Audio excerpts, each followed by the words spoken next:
Hello friends, आज की हमारी कहानी है ननद रानी आपसे रिश्ते ना सजोए गए। मोहित की आंखों में पश्चाताप के आंसू साफ दिखाई दे रहे थे, मगर वो उन्हें जैसे रोक लेना चाहता हो। अतीत की यादों में वो खोसा गया था, इसलिए तो रमा की आवाज़ भी उसे सुनाई नहीं दे रही थी। रमा मोहित की धर्मपत्नी थी। उसने पास आकर मोहित को झकझोरा, सुनिए, कहाँ खो गए आप? फिर से उन्हीं बातों को क्या याद करना? जो हो गया सो हो गया। शायद भगवान भी यही चाहते होंगे, इसलिए तो असलियत सामने आ गई। मोहित मानो अतीत से जागे, पर बहुत दुख के भाव अब भी उसके चेहरे पे साफ झलक रहा था। दरअसल ये कहानी उन पारिवारिक रिश्तों की जहाँ सिर्फ और सिर्फ प्यार ही प्यार था चारों तरफ, मगर समय के साथ साथ सब बदल गया। कामनी शादीशुदा थी और दोनों भाई बहन एक ही शहर में रहते थे। कामनी मोहित की बड़ी बहन थी और आर्थिक स्थिति कुछ ठीक नहीं चल रही थी। मोहित अपनी बहन की हर संभव मदद करता और इस काम में विभा भी कोई रोक टोक नहीं करती।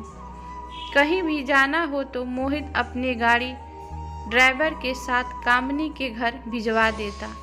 हर तरह से वो उसे यह एहसास नहीं होने देता कि वो गरीब है। रमा भी त्योहार हो या जन्मदिन कभी अपने के यहाँ खाली हाथ नहीं जाती। सब कुछ सही चल रहा था। शुरू में तो कामनी भी अपने भाई भाभी का पूरा सम्मान कर रही थी। मोहित भी अपनी बहन की हर संभव आगे बढ़कर मदद कर रहा था। कामनी के घर भी अब नए जमाने के सामानों की जगह बना ली थी, मगर धीरे धीरे कामनी को लालच ने घेर लिया। घर बैठे ही बिना मेहनत के सब कुछ मिलने लगा था। कामनी के पति की छोटी सी दुकान थी, जिसे ज़्यादा आमदनी नहीं होती थी। कामनी सिर्फ अपने भाई भाभी का फायदा उठाने लगी होते हुए भी वो ऐसा दिखाती जैसे उसके पास कुछ ना हो। मोहित को इसको बिल्कुल भी भनक नहीं थी, या यूं कहें वो तो सपने में भी ऐसा नहीं सोच सकता था कि उसकी सगी बहन खून के रिश्तों का मजाक बना देगी। रमा को कुछ समझ में आने लगा था अपनी ननद की हरकतें देख, मगर जब भी वो मोहित को बताने की कोशिश करती, मोहित उल्टा उसे ही डांट देता और कहता, तुम नहीं चाहती कि मैं अपनी बहन की मदद करूं, मगर मैं करूंगा। पति की ऐसे शब्दों को ऐसे चुभते मानो किसी ने गर्म शीशा उड़ेल दिया हो कानों में। वो मन मसोर कर रह जाती। सब कुछ ऐसा ही चल रहा था। इधर बहन भाई को भावनात्मक रूप से ब्लैकमेल कर रही थी और उधर अपनी बहन पर जान छिड़कने वाला भाई आगे से आगे उस पर अपना सब कुछ लुटा रहा था।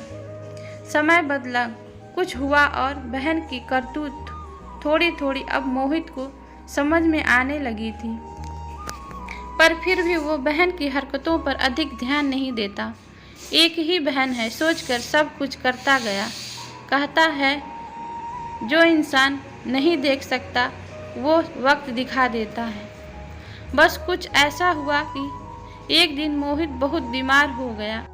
डॉक्टर ने दूसरे बड़े शहर में उसे ले जाने को कहा। रमा ने जैसे तैसे अपने परिवार के और अन्य सदस्यों को फोन लगाया जो दूसरे शहर में रहते थे। कामनी को भी हड़बड़ी में जानकारी दे दी गई। कामनी अपने भाई की बीमारी की खबर सुनकर भी नहीं आई और न ही उसका कोई फ़ोन आया।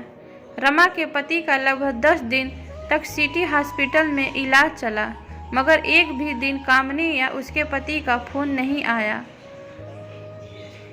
अब यह जानने के लिए कि मोहित की हालत अब कैसी है, आना तो दूर की बात, कुछ दिनों के इलाज के बाद मोहित को ज़रूरी हिदायतों के साथ अस्पताल से छुट्टी दे गई और डॉक्टर ने आवश्यक चेकअप के बारे में भी बता दिया, जो 2 महीने के अंतराल में कराने थे। बस अपने कमरे की खिड़की से बाहर देखते देखते मोहित न जाने कब अतीत में खो गया था।